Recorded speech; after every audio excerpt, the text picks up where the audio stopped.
We're going to take a look at the Baltimore Ravens. So Baltimore finished second in the AFC North last season, one game behind the Steelers. But if you're confident on the Ravens doing better in the division this season, you can get them to go 6-0 in the AFC North at plus 1,000 odds.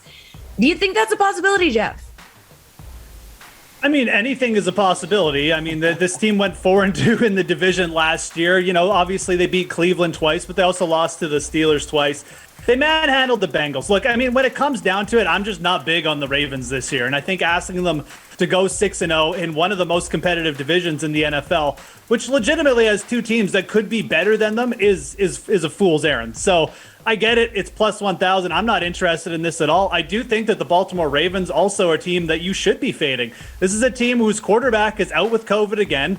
Their big ad over the offseason was Sammy Watkins to solidify their wide receiver core.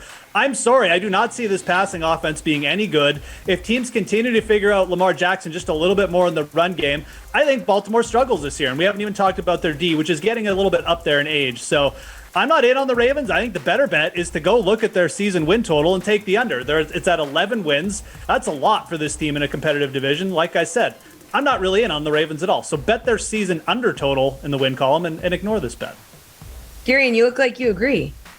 I mean, it's not hard to poke holes in a 10-1 bet, but I will say that the funny thing with the perfect division record bets is that the way the NFL sets up their schedule is you always have a divisional game in the final week of the regular season. And let's say, hypothetically, the Ravens have gone 5-0 in the AFC North heading into Week 18's matchup with the Pittsburgh Steelers.